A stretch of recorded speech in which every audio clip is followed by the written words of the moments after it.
خبر کو آگے بڑھاتے ہوئے ثنا آفرین بنت خواجہ صف الثالث سے طالبات میں درخواست کرتا ہوں کہ اسٹیج پر آئیں اور عقیدہ و توحید ہی کامیابی کی ضامن ہے، اپنے اس عنوان پر اپنی تقریر پیش کریں۔ جزاک اللہ۔ السلام علیکم ورحمۃ اللہ وبرکاتہ۔ ان الحمد للہ والصلاة والسلام علی رسولہ الکریم، اما بعد۔ قابل صدر احترام حکم حضرات، مشفق معلمین و معلمات، مہمانان اعزام اور میری پیاری بہنوں، آج کی اس محفل میں میری تقریر کا عنوان ہے عقیدہ توحید ہی کامیابی کی ضمانت۔ اللہ وحدہ لا شریک نے ہمیں بے شمار نعمتیں عطا فرمائی ہے۔ ان تمام نعمتوں میں عظیم نعمت اسلام کی نعمت۔ یقیناً اللہ تعالیٰ کے نزدیک کوئی دین قابل قبول ہے تو وہ اسلام ہے، اور دین اسلام میں توحید ہی کی تعلیم دی گئی ہے۔ توحید کے معنی ایک ہے، یعنی اللہ کی ربوبیت، الوہیت، توحید اسماء صفات میں اکیلا ماننا، اور اللہ تعالیٰ اپنی ذات میں اکیلا ہے اور بے مثال ہے، اور نہ اس کی کوئی اولاد ہے اور نہ بیوی، جیسا کہ اللہ تعالیٰ کا ارشاد ہے، قل هو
چھوڑی.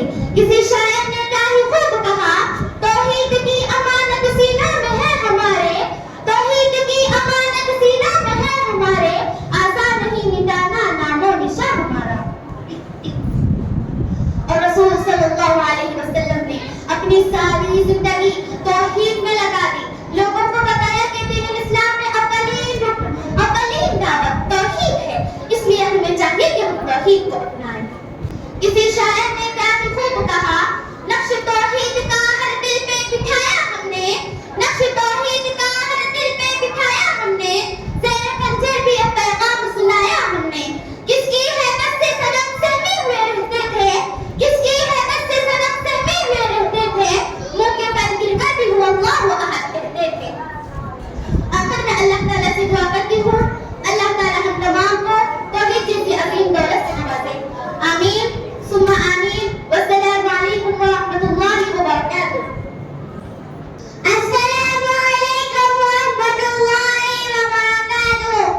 ان الحمد للہ والصلاۃ والسلام علی رسول الکریم. اما بعد, قابل صدر انجمن, حکم حضرات, ناظم مدرسہ, محترم معلمین و معلمات, مہمانان اعزام, مائیں اور بہنیں, آج کی اس سالانہ انجمن میں میرا موضوع سخن ہے وقت کی قدر. ابن آدم نسبِ دردی کے ساتھ وقت کو ضائع کر دیتا ہے. دنیا کی کوئی بھی چیز اس قدر لاپرواہی کے ساتھ وقت کو ضائع نہیں کی جاتی ہوگی.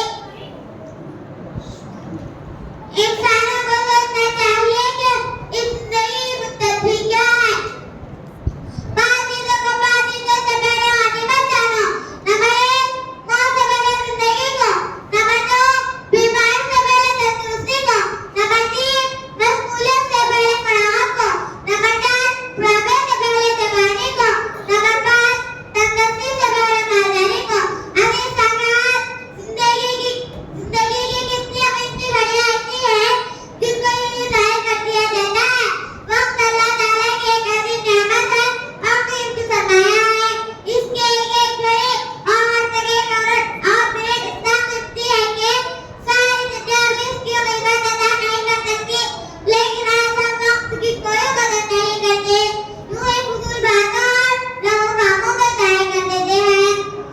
اللہ کے رسول صلی اللہ علیہ وسلم نے فرمایا کہ حسن اسلام البر ترکہ ما لا یعنی. آپ نے اچھے مسلمان ہونے کی علامت وہ لا یعنی چیزوں کو چھوڑ دیں. وقت کی قدر کرنا ہمارے لیے ضروری ہے.